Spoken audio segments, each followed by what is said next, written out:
I'll give three tips to new agents for the holidays. Let's do it. I like it. 3 tips for the new agents for the holidays. Let's do it. There you go. So you have somebody say, hey, it's the holidays. I'm busy. Can you call me back next year? Can you call me back in January, February? Well, I could, but let's see. You're 425 on my list. So that'll be about June, because everybody wants to get called back after the holidays. Not to mention the fact that we've just gone through COVID. A lot of policies have been paid out over the last year and a half. So the actuaries are going to get together at the beginning of January. And I guarantee you insurance will cost more after the first of the year. And 3, what better gift could you give to your family than have them open an insurance policy, making sure they'll never have to struggle if anything happens to you? What better Christmas present is there? Wow. I'm getting goosebumps.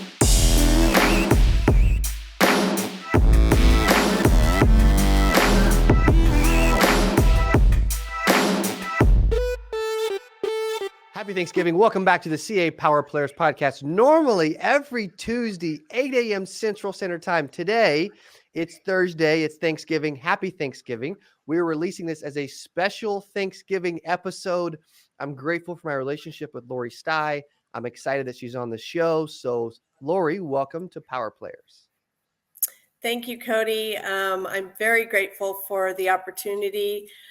This last year and a half, a little more than a year and a half, knowing you, watching CA, having the opportunity to be one-on-one with you in rooms has been a blessing and elevated my opportunities greatly. So I really appreciate this opportunity.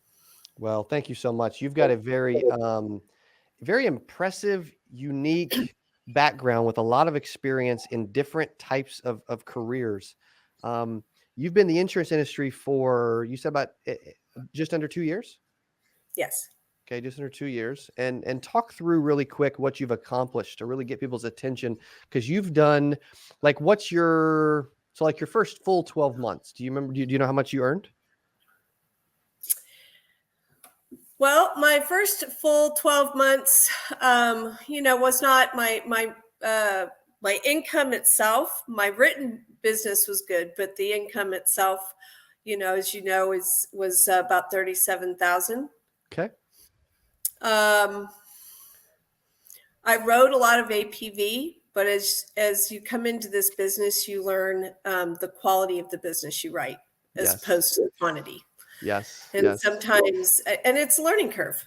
So I have no issues with the process I went through, and it's led me to be very concise and intentional about how I talk to people, what I'm trying to do for them, and where I'm trying to take them.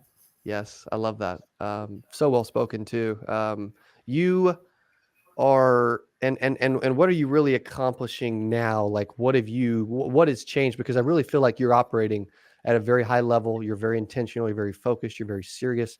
You not only joined Power Players to be around some of the best in the industry, like the Nate Offerts of the world, but really who is a mentor of yours and someone you work closely with.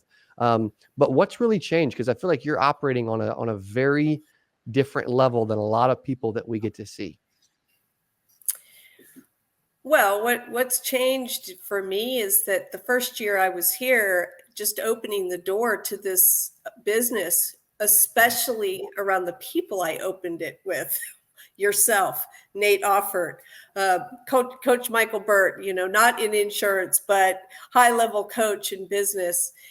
That was my introduction to insurance. And I felt like this, even though I had all this experience and success in being an entrepreneur for 40 years, I felt like this tiny little minnow and like I knew nothing. And it wasn't even about insurance. It was about who I was and how I could be being in service to the people that needed me. Yes. And so really my first year was, and this probably better than anybody, was I went to every event that anybody would allow me in the door to. True. For the first 12 months. So my experience was really about the personal growth and showing up and being around people like yourself and Nate Offert and Rebecca Davis. I mean, Power Players has some amazing, Tatiana Torres. I mean, the names just go on and on and on. And I've learned so much. and I know I've kind of squirreled here on the question, but I think for me, the biggest change has been that personal growth. Yes. Insurance is a $1 trillion business. There are more self-made millionaires in it than any other industry on the planet. Yes. However, they are not the people who came in here and didn't learn to grow and didn't learn to be open-minded and didn't learn to pivot and didn't learn to take a look at themselves first. We just had a conversation today. When you're on an airplane and the air masks come down, whose face do you cover first? You know, it's not your child's, it's yours, because unless you're strong and healthy and taking care of yourself and knowing who you are and being rooted, you can't go out there and do the same for other people. That's so good. That relates a lot to building a team, right? And helping others in the industry, which you're doing really well now. I'm also, I'm excited for this episode, guys, because really, Lori has someone that she stands out from a crowd, right? Like I talked to our team this morning about, are you just fitting in or are you standing out, right? And you really stand out. Have you always stood out through the years? I would say that in different aspects of my life, yes, in that people have always seen me have this life full of time and raising my children and yet a comfortable financial life. I've always been very, very private though. So I've never really just dumped it out there. How do I do that? Every once in a while somebody asks and it's, you know, I said, well, I don't put all my eggs in one basket. That's usually my response. Yes. And coming here or coming into the insurance business, one of the first things I heard in the very first event I went to, which was less than 2 weeks after this door was opened, was a SWAT event. You were there, Coach was there, Nate was there, and Coach got on the stage, Coach Michael Burt, and he said, all the millionaires and billionaires in the world are people of interest. That's and big. So it was really in that moment that I really thought about it. And I was like, okay, so I have to be interesting to be successful. And it's really not interesting to be successful. It's really just more about, I think that, you know, being known is more about what it is that you bring. You know, you can't bring value unless people start to know you. And it's not about, I've always had a reputation of honor. I try to keep my word, do what I'm supposed to do. I had an epiphany recently about integrity. This will be kind of fun, right? Yes. Commitment is important. When you make a commitment, keep a commitment. It's really easy to keep a commitment. It's really hard to keep a commitment to yourself. This is a 3 a.m. epiphany about literally, I did a Facebook Live about it the next morning because I realized that integrity is ingrained in me. It's super, super important. And yet I was being a hypocrite to my own integrity because it was easy for me to push commitments to myself to the side and for other reasons, for what I considered a good reason. But there is no good reason. Because if I'm not keeping those with myself and I'm not maintaining that integrity to myself, how can I go out there and be in the world with other people doing the same thing or preaching that, right? So I guess that's, you know, a long answer to your question is yes, I stand out not because I want to be seen as much as I want to be able to mentor people. And all of the time I spent in those rooms in the last year and a half have just been about how I can be a good mentor, how I can be a good leader, how I can speak to people on their level, how I can guide them, but not run them. I don't want to run people. I don't want to be a boss. I want to be a mentor. I want to be a leader. And so that's where trying to stand out in the room has come in, because I want to be able to show people what I do, and I can't help people do what I do unless I do it first. Yes. That's so good. She is dropping absolute gold as we already kick off the Power Player podcast. I love that specifically because you talk about a lot about being a mentor, being a leader. I don't really want to be a boss for the sake of being a boss. I don't really want to be stand out just to make the attention about me. You also have attended a ton of events like you talked about. How important is it to get in the room and to go to these events? Oh, if you want to be a $37,000 a year insurance agent, don't go. Wow. If you want to be, that's the average income for the average insurance agent working in this field, believe it or not. Yep. And yet the insurance industry has more self-made millionaires than any other industry on the planet. Think about that. Look, I mean, the difference is like, Grand Canyon type, right? Crazy. But the rooms is where the magic is. The rooms is where the power is, and it's not just about being around people. So first of all, if you want to make a McDonald's income, then you hang out with people at McDonald's. If you want to be a self-made millionaire in the insurance space, then you hang out with Cody Askins, and you hang out with Nate Offerts, and you hang out with, the Brandon and Casey Watkins. You have to go into the rooms, and that's where these people are. So it's not just about your own success, but it's really also about growth. Yes. And one of the things that I love about where I landed in this industry, and your company is the same way, is we're a personal development company before we're an insurance company. So $37,000 a year, if you continue to do what you've been doing, get in the rooms, be around the people, hear what they've done. If you want to go where they've been, then you have to follow their lead, and that's where you'll find it. Yes. So good.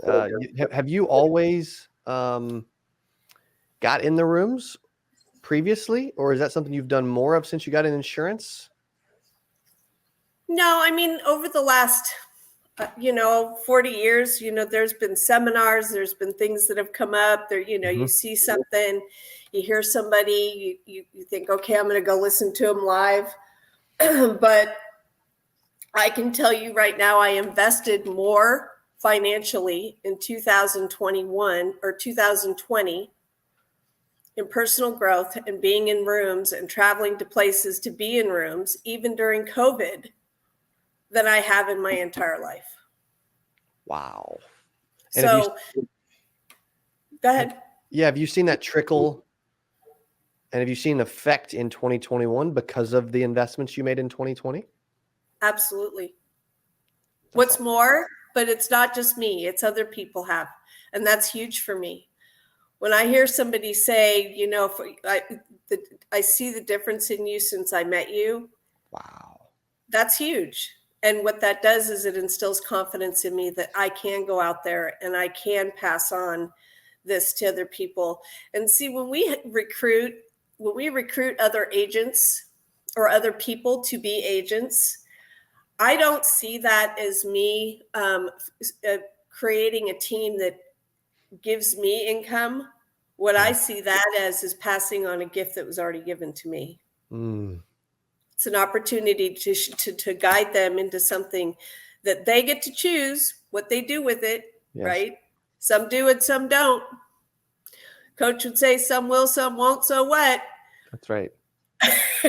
That's right. But if you stay, if you don't give up, if you show up, if you do what the people who've come here before you do, if you do what they tell you, then you too can have what they have. It's amazing. It seems so simple, right? It's amazing. Well, it is. It's a hard business. It's a simple business, but it's not easy. Yes, that's good. That's good. Where'd you first hear that? I don't know if that was Gus Villegran or Nate Offert or, it all kind of runs in the same vein, but True. That, when Nate uses it quite frequently, I don't know if it was the first place I heard it, but he says, this is a simple business, but it's not an easy business. So when I'm talking to somebody who wants to come in and do this, I tell them that. I'm like, look, I'm going to tell you right up front, transparent. You are going to work your tail off. if you want what it is you're coming here for. Yes. We say that part of our core values is take back your time, run your own business, right? Have the opportunity to be available for your family. And when you can't do that, punching a corporate clock. Mm-hmm. But the thing about that is that there's a sacrifice first, right? Short-term sacrifice, long-term gain. Yes. And when people ask me, I say, well, no, I'll talk to you on Sunday. They're like, Sunday, do you take a day off? And I'll tell you right now, I do not. I work 7 days a week right now. Wow. And the reason I work 7 days a week is because I've made a goal for myself. I've made a goal and a commitment for 2022. Mm. And in order to hit that, that's what it's going to take in this fourth quarter. What's that goal look like? Can you share that? That goal is to have 20 writing agents, which I'm almost there, by December 1st or by January 1st, December 31st. To have hit I want actual paid APV by the end of the year to be $125,000. So I want to triple what I did last year, or more than triple. Nice. So I'm almost there. That's awesome. Congrats. And that's cool. Yeah, and it's about also I do advanced markets, so the wealth building and what have you, and so I'm currently going back to all my old clients and helping them to do that, and some new ones. And my goal is to have 10 new people in a protection plan that not only helps them pay off their home sooner, but allows them to, build something more for their future, a financial legacy. So 10 of those before the end of the year, and I have 5 more to go. Nice. But it's all about going into 2022 with a new attitude. It's not even about the goals and the commitments are just something to go for. They're something, they're like the light. Yeah. But the ultimate goal is to go into 2022 strong, to go into it with all of this stuff that I've learned and all the time that I've invested that I haven't been paid for in dollars. Yeah. But in so many other ways, and start to turn that into that financial legacy. Because here it is, Cody, on air, right? I'm 57 years old. I'll be 58 in April. Okay. On my 60th birthday, I want to be able to say that I have built a solid financial future and legacy for my family and generations to come, and make a choice as to whether or not I get out of bed and work each day. That's strong. So short-term goals, right? Short-term sacrifices, long-term gain. That's right. Because at 60, I'm still young. Look at all the things that I can go experience in life because I just said, you know what? 2 years, True. 2.5 years, put your head down. True. And just do it. Yeah, totally. I love that. And you're pushing. I love that you're pushing. Think back on what your best week may have looked like. Do you remember specifically a week that stands out more than any other week at all? Yeah, that's super easy. Okay. Talk to me about it. So we all have lead systems. Mm-hmm. I actually have 2 really good weeks. One recently and one when I first got here, when I first started this. Okay, good. And lead systems generally have levels of leads, right? Some are older. We're just trying to get back to those people who stubbornly didn't take our help or answer the phone or whatever the reason was. And when we start out in this business, frequently, good mentors say, you call the old ones, practice here. Who knows what'll come of that? And that's what I did. I followed the lead. I didn't follow the leads when I got here, trust me, but I did follow that one. And so I paid 25 cents for a lead that has now over 2 years netted me probably about $35,000 in income. Wow. That's not a bad return. The very first policy I wrote for her was a $3,500 a month policy. And you probably thought, this is normal. This is easy. I can do this forever. You were spoiled on your first policy. I did. I got spoiled, but it's a great story, and she's really amazing. In fact, we're doing annuities for her, and we've built wealth policies for her kids, and so that was my best week. It was probably like my sixth or seventh week Jeez. after just walking into the symmetric Was family. was it like an IUL or what was it? It was a an infinite bank, a debt-free life. Got Yeah. it. Yep, it was a big deal. And then we went back and did IULs for her, and then we went back and did, IULs for her kids. And now we're looking at annuities because we're, leveling up. And this is, that's what I think one of the things I fell short with, and I'm not falling as short with that now. It's a learning process. Is that remember that when you write a policy for somebody, if you are in a quality situation, let me just say this. So whenever I thought about life insurance before I got here, I'm 57 years old. So when I was a little girl, what I remember was the, short fat guy. This actually happened. So this is my picture, and it's probably a lot of the people who came to the door in the cheap wrinkled suit, smelling like cigarettes, with his horn rimmed glasses, selling a policy, throwing it at you in a rolled up thing. My parents in a rolled up thing and leaving. And you probably didn't even know his name. You probably didn't even remember his name after he left, right? Because that's how it was done at one time. True. It wasn't a relationship business. Insurance, is a relationship business. Yes. And if you're an agent out there and you have clients and you're not continuing to call them and talk to them and get invited to their parties and, be able to, continue to be being a part of their family means future business, guys. This is something that took me a minute to really get the power of understanding of. I heard it, but what that really meant is super powerful. So you write a policy with somebody and you send them a thank you, you wish them happy birthday, and you check in at 6 months, and you make notes about what's going on in their family. Their daughter's having a baby, and you call, when that baby's due, and you check in. You do these things. These are relationships, and families continue to grow and evolve. And so now you've built a relationship, and you will be their agent for life and everybody else in their family. So we're building relationships that have a foundation of business that will last a lifetime.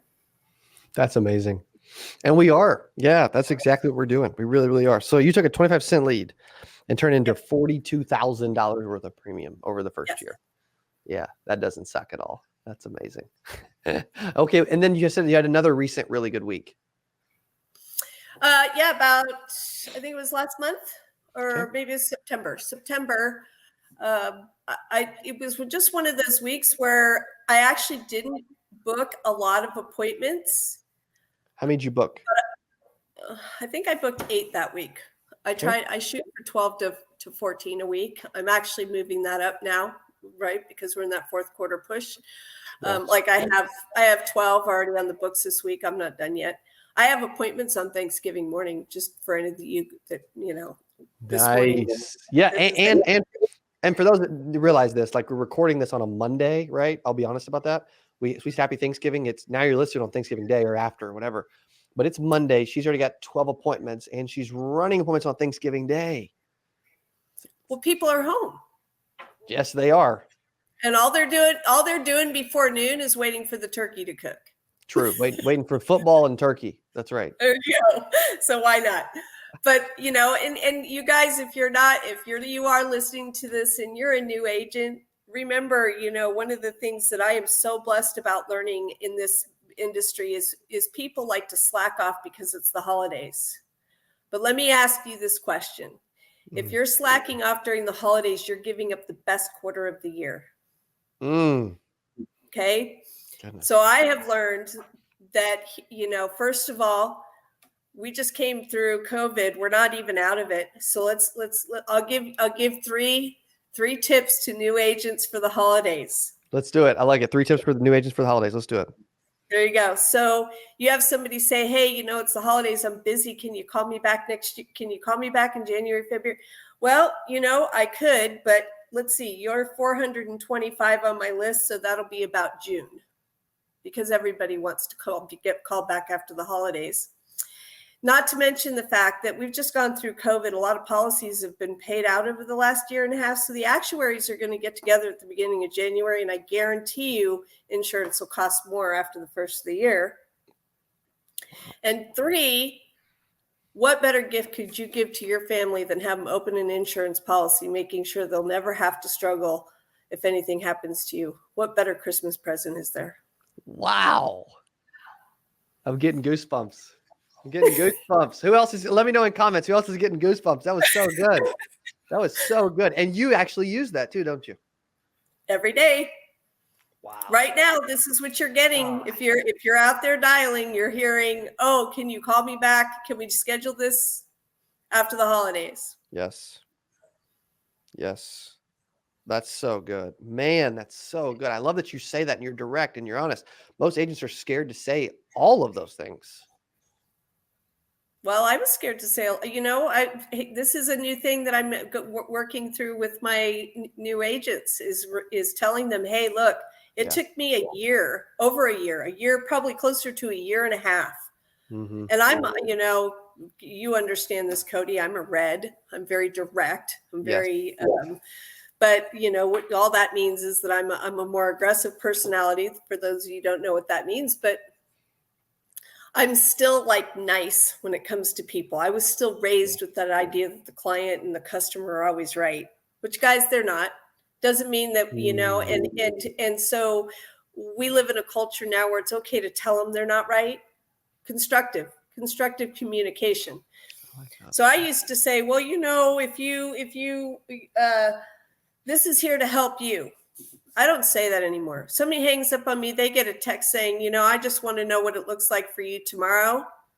If you die today, forget though if something happens to you. I used to say if something happens to you. Nope. If you die today, what does that look like for your family tomorrow? Wow. Do you know how many people I get to text me back after they've hung up on me 3 times on that? A lot. Because sometimes you just have to gut punch them. It's like, wait a minute. Oh man. So anyway, these are tips and tricks, and guys, these are not my ideas. Trust me. This is because I showed up in the rooms. I showed up in the training calls. I showed up. You have to show up. So you asked me earlier what these rooms do. All these rooms that we go into are full of people who have stumbled, who have fell, who didn't quit, who got back up, which is, stumbling and falling is not failure. Failure is only when you quit. Correct. Right? Correct. And I have stumbled and fallen for a year and a half, and I will continue to do so. And I'll continue to listen to the people who are, perfecting this and learning too. It's a constant learning curve. Constant. Yes, it is. Yes, it is. I'd love to hear real quick too, as we, before we wrap up, what's your experience been with power players? Like, why did you join and what's your experience been? Well, why I joined is, first of all, I am a very little tiny minnow in the power players pool. Most of the people in power players have already become that POI. They have created that person of an interest space for themselves. They're running, hundreds of thousands of dollars of business or millions of dollars of business. I joined power players because I have always known, and more clearly than ever, if I want to be where they are, I have to be with them, right? I cannot go learn how to do what they do by hanging out with people working in Walmart. So, what do they say? You got to pay to play. So True. I joined CA Power Players, one, because there's a huge amount of people that I've gotten to know over the last year and a half that I have so much respect for, and that I watch, and that I've gotten so many nuggets from, so many ways to help my business, help myself, grow myself. That's cool. And to be able to just be with them in an environment that is not that intensity of 500 people in the room, mm-hmm. and be able to just have a conversation It's not, you guys, this isn't gold, this isn't platinum, this isn't silver. This is infinitely invaluable. It is priceless.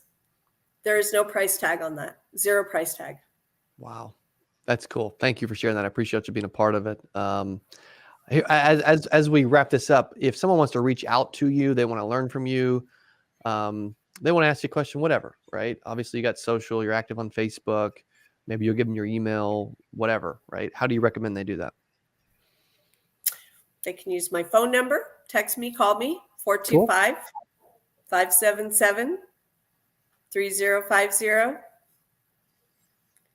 You can reach me on Facebook, either my personal Facebook, Lori Stai, STAI, or you can go through my business page, which is Velocity Wealth Protection. Yes. You can get me on LinkedIn, Velocity Wealth Protection. You can get me through my email, which is Lori@velocitywealthpro.com. That's awesome. And thank you for sharing all that. I'm telling you guys, if you want to reach out and learn from somebody that's very honest, very, very direct, very open to helping others, and really has a huge heart, which is why we are airing her episode today on Thanksgiving. Because Lori does. What's your Thanksgiving going to look like as we kind of talk through this week?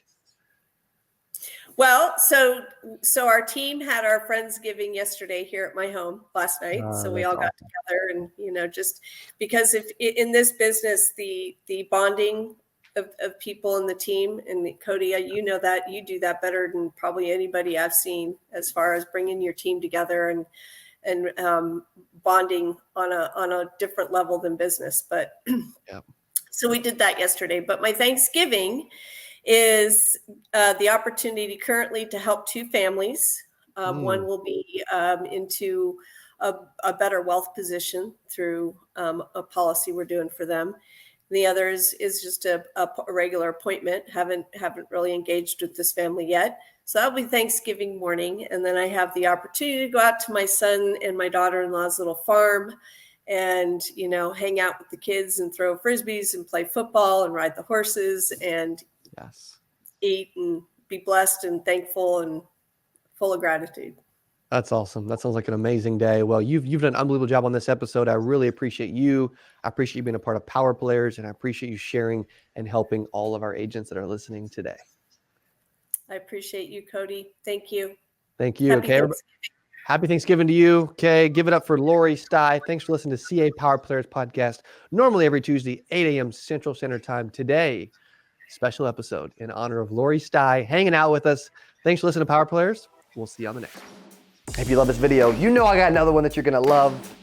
I got a video just to your right here. Click on that. It's going to be amazing. You're going to love it. And I'll see you in there. Which objection do you think agents struggle with the most early in a call? I'm curious what you guys are thinking, by the way, too. You feel free to comment.